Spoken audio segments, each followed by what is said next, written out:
Olá, como vocês estão? Estamos de volta com a segunda parte do episódio sobre a Revolução Conservadora, apresentado pela professora da Universidade Federal de Brasília, Valquíria Oliveira Silva.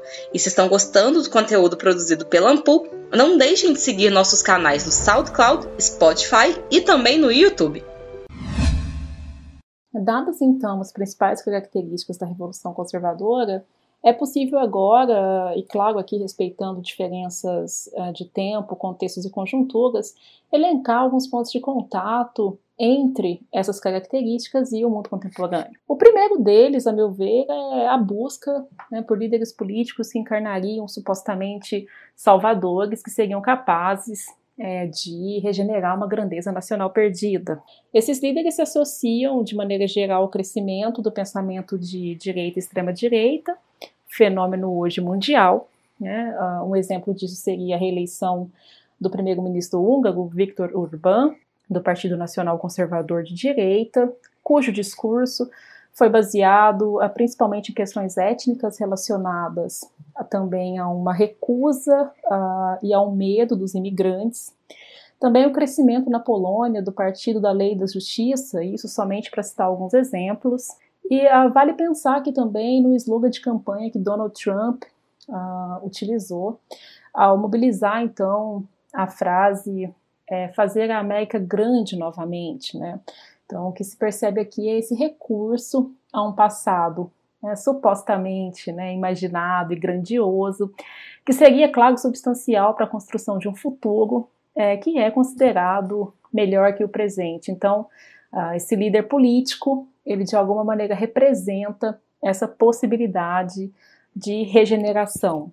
Essa reação nacionalista, que se apresenta também no Brasil, e que foi um elemento importante da campanha eleitoral do atual presidente, ela foi e é apoiada, embora não somente, por parcela significativa da população que se sentia então desprestigiada nos governos anteriores. E essa reação nacionalista, ela apresenta um profundo desapego e também, diria eu, um certo desprezo com relação às instituições democráticas. Isso fica claro, por exemplo, em fala de parlamentares e representantes do governo, ao afirmarem, por exemplo, que a democracia é algo complicado, que a democracia demora, porque, afinal de contas, as decisões que dela provêm requerem um tempo para que sejam efetivamente debatidas. Outra questão crescente no mundo contemporâneo, também no Brasil, é um certo negacionismo com relação,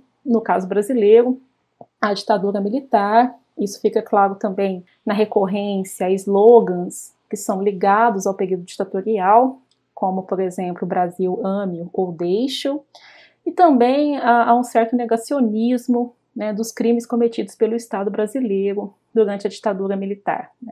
Isso aparece também em fala de representantes do governo. No caso brasileiro, cabe destacar, como já foi sublinhado diversas vezes por intelectuais que se dedicam a estudar o nosso período ditatorial, o Brasil possui uma tradição autoritária. Então, cabe lembrar que durante o século XX o Brasil passa por duas ditaduras, o Estado Novo e a ditadura militar.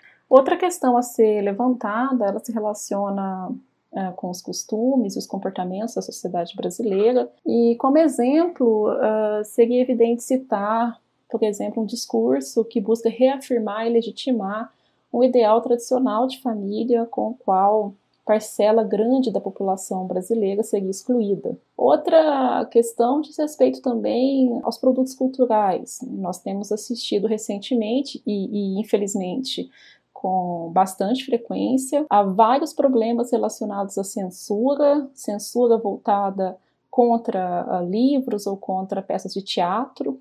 E ainda vale mencionar aqui o vídeo relativamente recente do ex-secretário de Cultura, qual então Roberto Alvim buscou proclamar o que seria considerado uma arte nacional, uma arte comprometida com a nação brasileira. E é importante pensar que essas questões relacionadas ao comportamento e à cultura, elas estão diretamente conectadas à questão do que se imagina, então, digamos assim, como essa comunidade nacional e que é pensada, então, como aquilo que seria correto.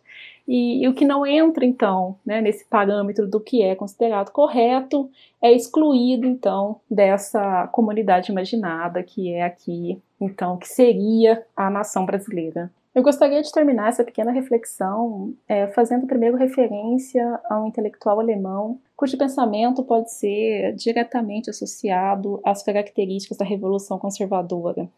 Antes disso, eu gostaria de sublinhar que nem todos os intelectuais alemães que em algum momento apresentaram características da Revolução Conservadora em suas obras apoiaram necessariamente o nazismo. Seria o caso, por exemplo, de Thomas Mann, que nas suas observações de um apolítico, né, afirmou que a germanicidade era sinônimo de cultura, né, e não de civilização.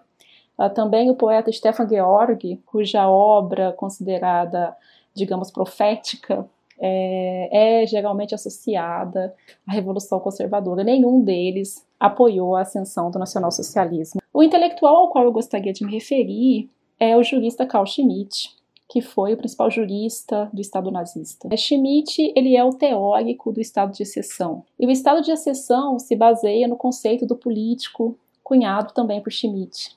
Toda aglomeração política, ela diz respeito a uma dicotomia entre o amigo e o inimigo. Então, o amigo seria aquele que entra dentro dos padrões do que é considerado, né, a comunidade nacional, e o inimigo entra dentro daquilo que não é considerado esse padrão. E uma vez que não se está dentro desse padrão, o inimigo ele pode ser exterminado, inclusive fisicamente. O Schmitt, ele é o grande teórico do estado de exceção, né? E é a partir dele, então, que Georg Agamben vai fazer a leitura do estado de exceção para o mundo contemporâneo.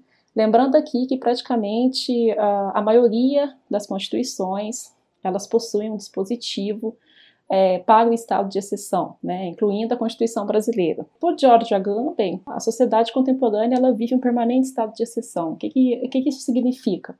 Então, há grupos dentro de uma sociedade que vivem em constante estado de exceção, porque elas não entram dentro do paradigma do que seria, então, considerado o amigo. E isso serve de reflexão para pensar, então, o discurso contemporâneo, para pensar a realidade brasileira de grupos sociais que são excluídos, que são mortos, e que, em sua maioria, habitam áreas muito pobres da região brasileira, e que, em sua maioria, também são negras, né? Então, pensar um pouco na contemporaneidade desse pensamento. E, por fim, essa questão do amigo, ela engloba também tudo que está relacionado ao campo das artes.